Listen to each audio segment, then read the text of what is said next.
tenang dan harmonis. Kesan ini begitu melekat pada Solo, kota yang berada di Jawa Tengah.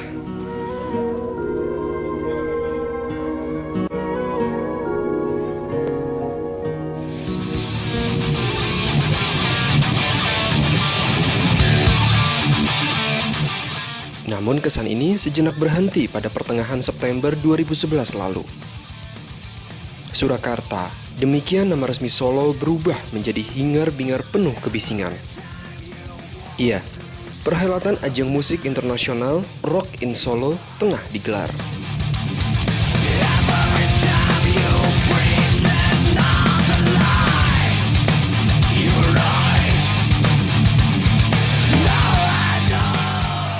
Salah seorang pecinta musik rock pun turut menonton.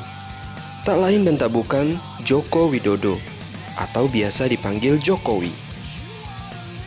Ialah sosok wali kota Solo yang dikenal dekat dengan rakyatnya.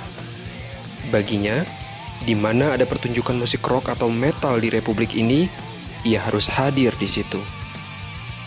Menggandrungi musik rock bukan berarti tidak mencintai keroncong atau gamelan.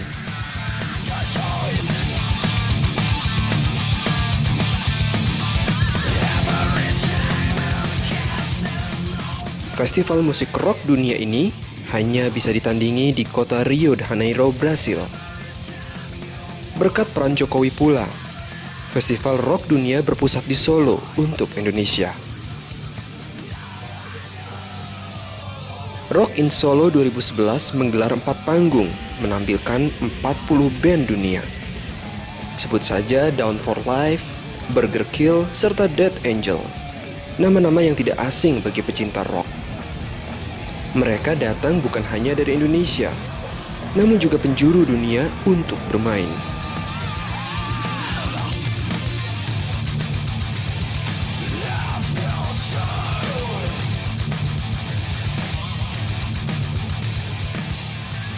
Bertemakan warisan budaya, festival musik rock mengambil tempat di alun-alun utara Solo.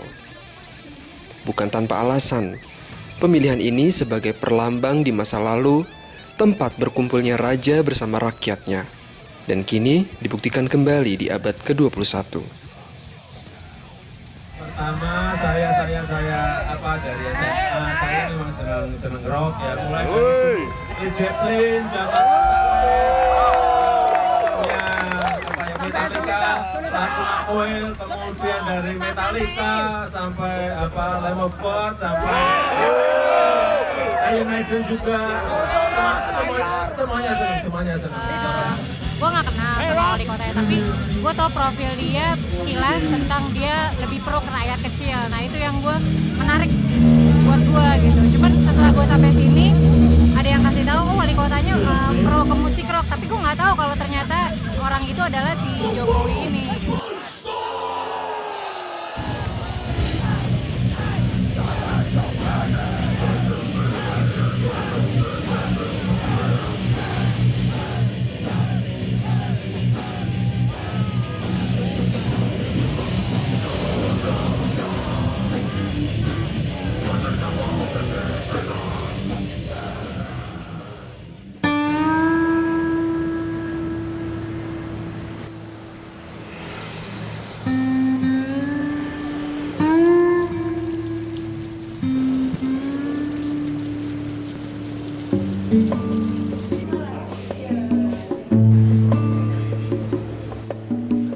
Jokowi merupakan sosok pejabat fenomenal. Kedekatannya dengan rakyat menjadi hal lumrah di Solo. Kecakapan Jokowi memimpin Solo berangkat dari pengalamannya sebagai pedagang mebel rumah tangga dan taman. Tak heran bila pria berusia 50 tahun ini tidak begitu kaku akan protokoler. Selama 24 jam, pintu rumah kediaman Jokowi selalu terbuka lebar. Rakyat Solo, seperti mahasiswa, bebas bertamu dan menyampaikan persoalan secara langsung.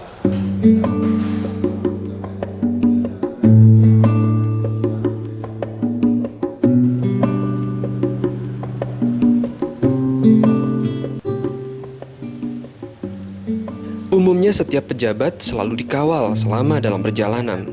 Namun hal ini tidak berlaku bagi Jokowi yang tidak pernah mendapat pengawalan selama 6 tahun menjadi wali kota.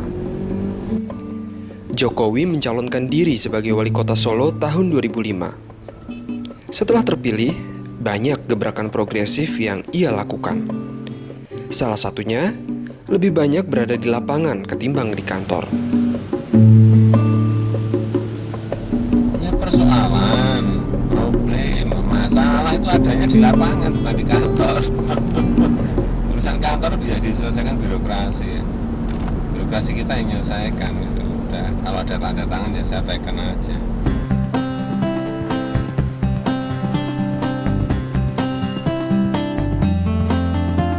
Di bawah kepemimpinannya, Joko membangun Solo dengan moto Solo the Spirit of Java.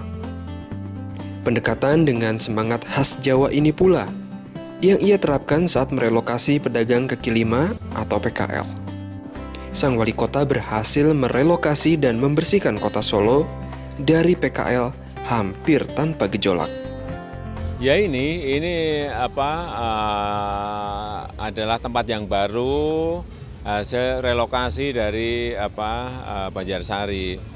Di sini ada 989 PKL yang dulunya mau dipindah menolak, yang mau dipindah pokoknya ngomong tidak. Setelah dengan pertemuan 54 kali, makan siang, makan malam, semuanya bisa terselesaikan dengan baik dan mereka mau pindah. Yang dulunya mereka informal, sekarang mereka sudah punya izin menjadi pedagang yang formal.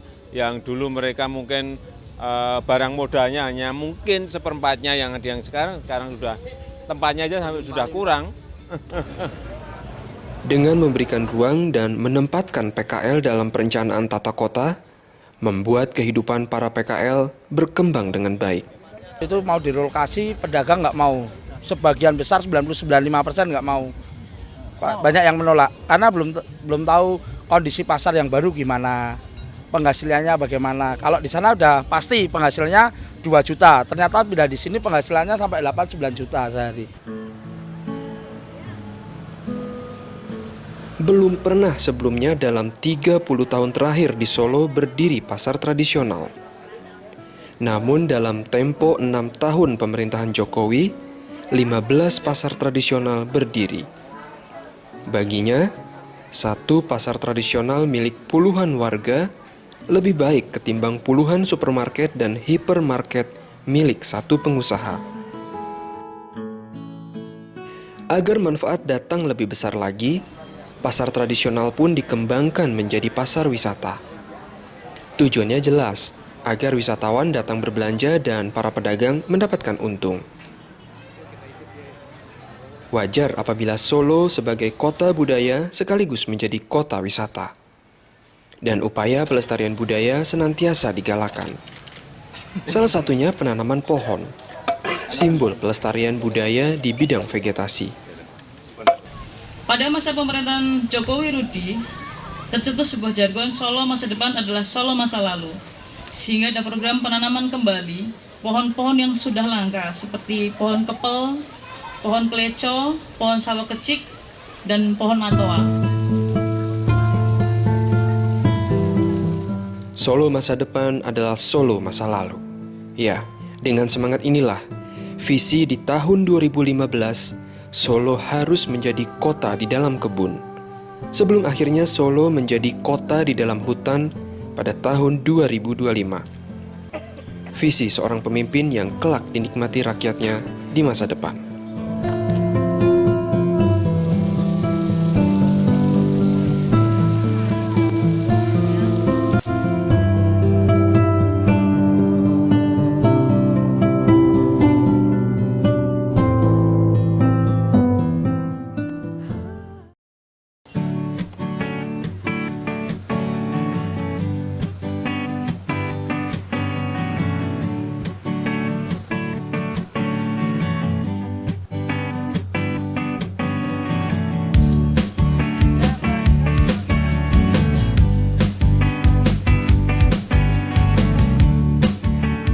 Jumat pagi di Solo menjadi hari yang selalu dinanti. Inilah waktunya sang wali kota bersama kepala dinas kota Solo menggoes sepeda.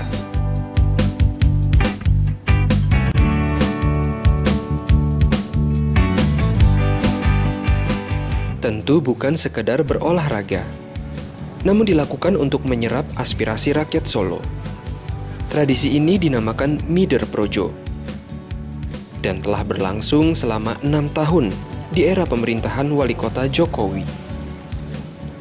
Sejak pukul 6 pagi mereka berkeliling dari satu kampung ke kampung lainnya.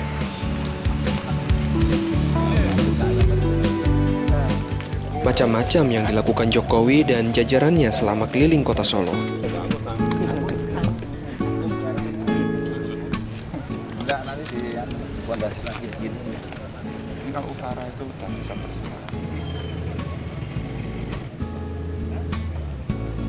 Mereka menyempatkan diri untuk masuk ke pemukiman warga. Dengan beginilah, sang pemimpin daerah menyaksikan secara langsung dari dekat permasalahan apa saja yang terjadi di bawah. Agar tahu keluhan dari masyarakat apa, tahu persoalan yang di lapangan apa, kemudian tahu juga problem yang di lapangan apa, sehingga penyelesaiannya lebih mudah, karena dinasnya ikut semuanya. Karena banyak juga kepala dinas itu yang kayak tadi, di bantaran sungai aja mungkin ke situ nggak pernah. Kalau saya ribuan kali lah ya.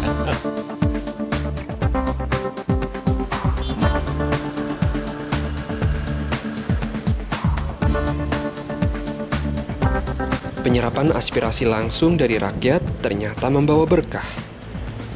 Dari sinilah Jokowi membangun sistem yang terintegrasi dan cocok diterapkan di Solo. Salah satunya sistem transportasi. Bila Jakarta memiliki bus Transjakarta atau busway, maka di sini terdapat Batik Solo Trans atau BST. Pada pelaksanaan, bus BST hanya berhenti di halte yang telah ditentukan, hampir sama dengan bus Transjakarta. Perbedaan mendasar adalah penggunaan kartu pintar atau smart card untuk transaksi pembayaran.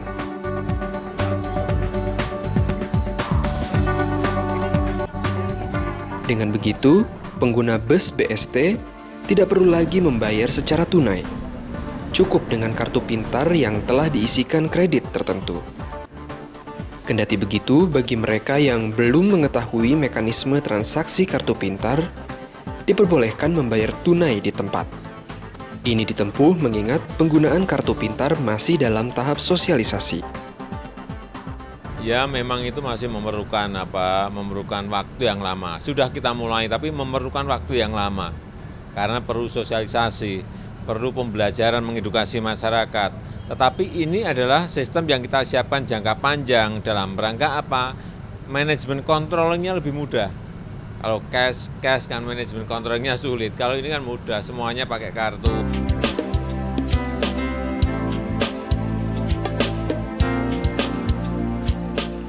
Solo pun memiliki Intelligent Transport System atau sistem transportasi terpadu yang hanya ada di Indonesia. Pertama kali dibangun tahun 2006. Dahulu masih bernama Area Traffic Control System, sebelum akhirnya berubah pada tahun 2011 menjadi Intelligent Transport System atau ITS. Sesuai namanya, sistem ini bisa langsung mendeteksi tingkat kepadatan lalu lintas, terutama persimpangan yang ada di kota Solo. Dengan sistem ini, jalur bus Batik Solo Trans pun bisa dikendalikan dengan konsep prioritas, sehingga ketika di persimpangan tidak terkena lampu merah. Dan Batik Solo Trans juga ada GPS, sehingga bisa mengetahui sampai berapa menit datang di halte, sehingga masyarakat bisa lihat, karena di setiap halte kita sudah pasang, yaitu alat monitor untuk bisa melihat kapan Batik Solo Trans ini bisa datang, sehingga dia tidak tunggu lama.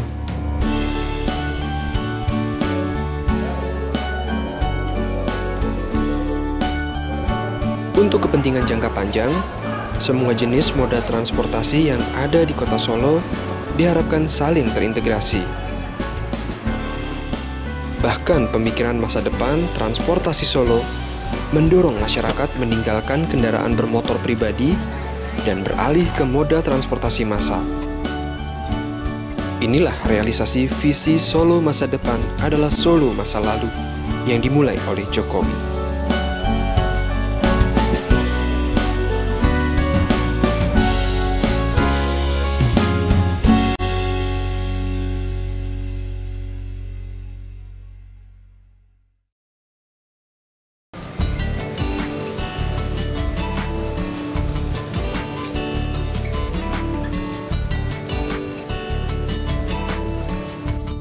Sistem transportasi Solo memang patut diacungi jempol.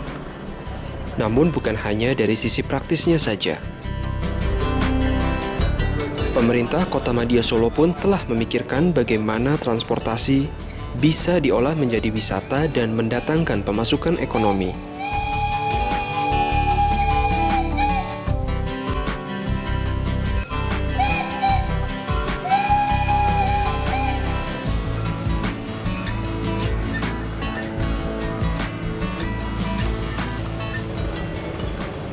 Bus tingkat Werkudara bukti dari perkawinan transportasi dan wisata. Werkudara bukan sekedar bus.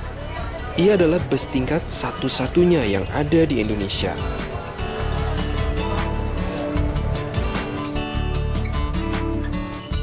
Nama Werkudara diambil dari nama kecil Bima, tokoh Pandawa V yang gagah perkasa.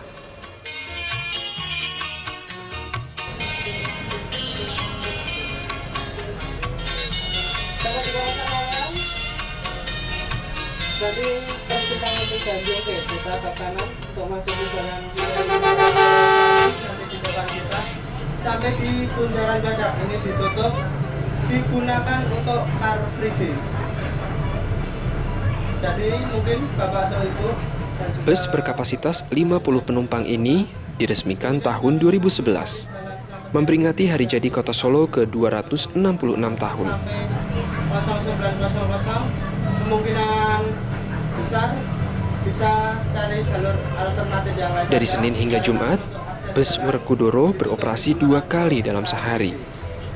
Sedangkan di hari libur seperti Sabtu dan Minggu, bisa mencapai 3 kali dalam sehari. Yang lain ada stasiun Jebres. Penggunanya pun tidak perlu merogoh kocek dalam.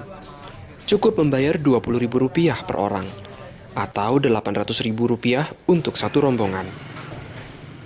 Rute yang dilalui mulai dari kantor Dinas Perhubungan, melewati stasiun Purwosari, dan berakhir di Jalan Slamet Riyadi.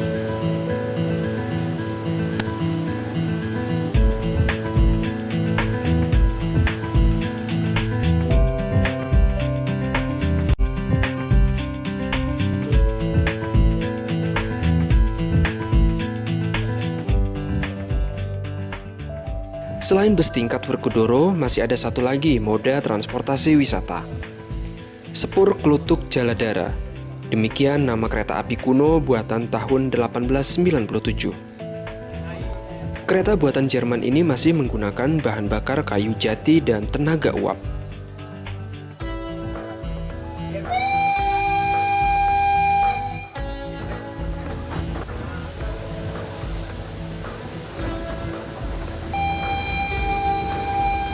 Sekali beroperasi, kereta yang dioperasikan zaman kolonial Belanda ini membutuhkan 4 meter kubik bahan bakar kayu jati senilai Rp3,5 juta.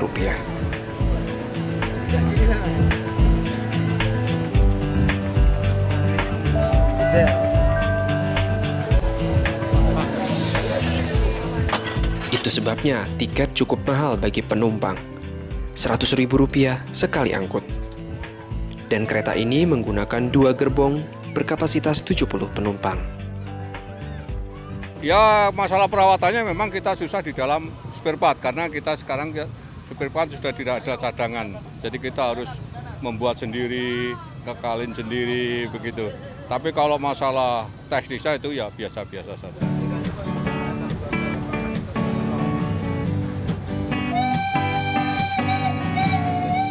Rute yang dilalui Sepur Kluthuk Jaladara berawal dari stasiun Purwosari dan berakhir di stasiun Sangkrah.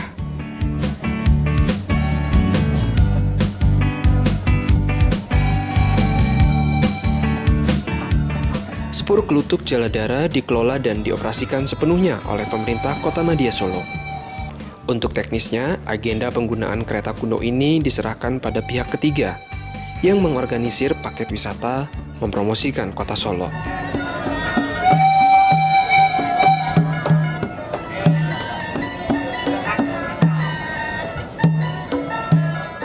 Sejak berangkat, para wisatawan diajak bernostalgia dengan suara dengung dan peluit kereta Tempo dulu. Sesaat setelah berjalan, kereta berhenti di depan rumah wali kota.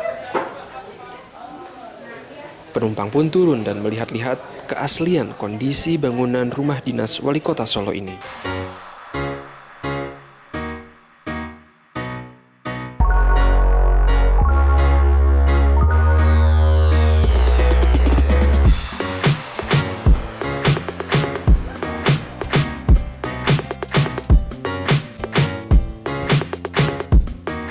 Barulah setelah puas, mereka kembali naik kereta.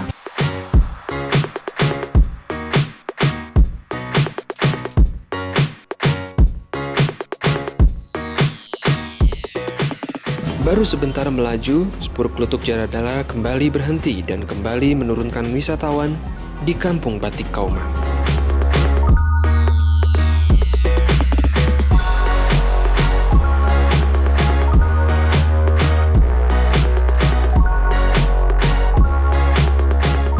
Disinilah wisatawan diajak sejenak menghayati bagaimana upaya pelestarian batik Kauman yang terkenal.